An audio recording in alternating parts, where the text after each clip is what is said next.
Well, let me tell you what we're going to do today. We have constructed a mini election, but Harry Hersey, as you have served as a technical advisor of how to do this, we're going to ask you to remain outside. After you, let me introduce you to my election staff.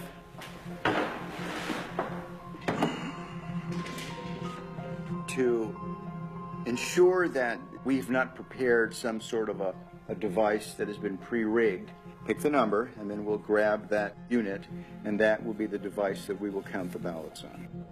I just feel like this is the one. Okay, and the winner is unit 15191. 5191.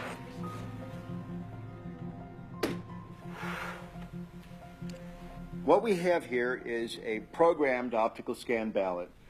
There is only one question on this ballot. Can the votes on the Diebold system be hacked using the memory card? I have only touched the memory card, not the other parts of the Diebold election system, which is going to be used today. Only the memory card. And I can certainly speak for myself and Harry, and that we're going to vote yes. All right, then let's have the rest of us vote no. Two individuals, Hugh and Harry, will be voting yes. The rest of us will be voting no. And then we'll scrutinize the ballots afterwards to ensure that that is indeed the mark. I will say that I'm wrong and Diebold is right, and I'm going to say no, they cannot be hacked. It's impossible. So I vote no. I'm going to film myself voting. Excuse me. I'm going to mark this ballot no.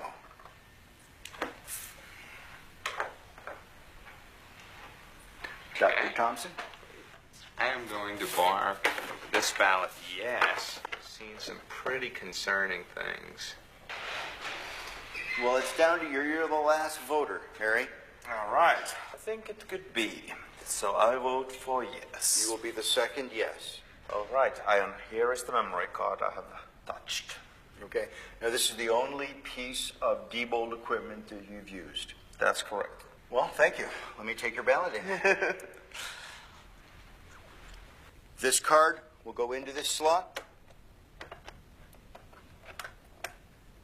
The next activity that the election worker does on the morning of the election is turn the machine on, making it live to receive votes. When you do that, this machine will produce what is called a zero total tape. The machine is going through a self-test analysis, and then it will spontaneously turn on.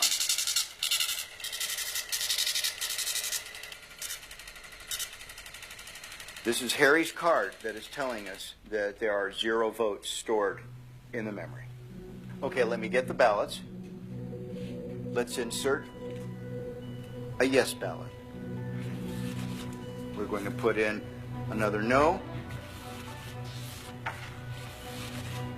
7.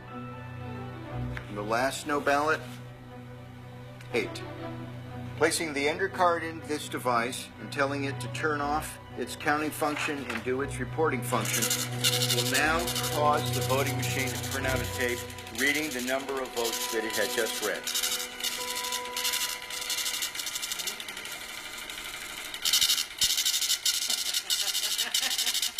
Oh my.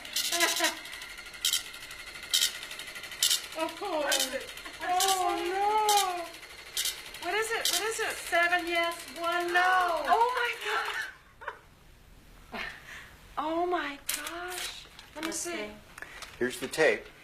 7 people said it could be hacked. And we put through 6 and 2. 6 no's no's and 2 yeses. yeses. Oh, my gosh. Do you know what this means?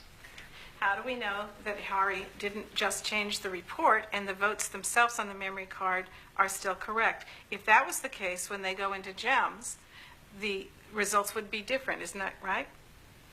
I mean, the only way to know that is to read them into GEMS and to check the vote totals. See what GEMS says. So should we do that? I think we should, because I want to confirm for my own analysis Is this just a superficial? Right, that's a good In other words, question. Did we just change the words on this paper? And we will upload this memory card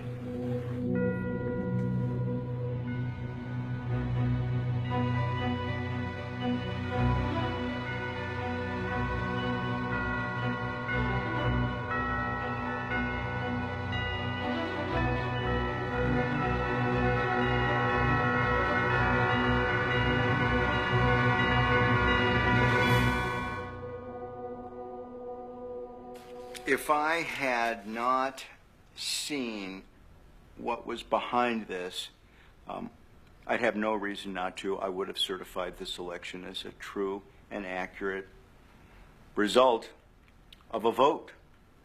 Susan, what does this mean to you? Makes me cry. I'm sorry, but it does. Why? Why? There's so many reasons.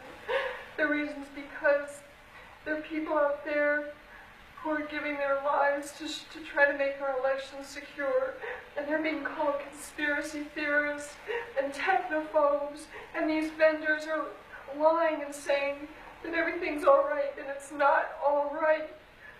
And I'm crying because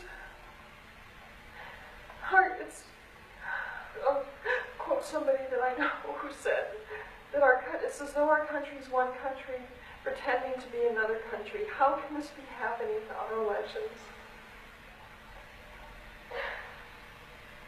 This really does affect me.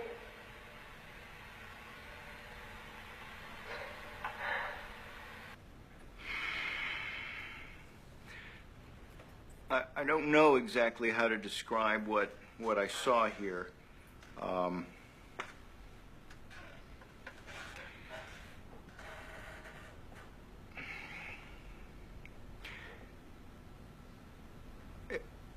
I think we, as election officials, need to be a little bit more demanding from the vendors as to the technical specifications of this equipment. The vendors are driving the process of voting technology in the United States. I would much rather, at this point, I think, focus on allowing citizens to select technology that satisfies their needs.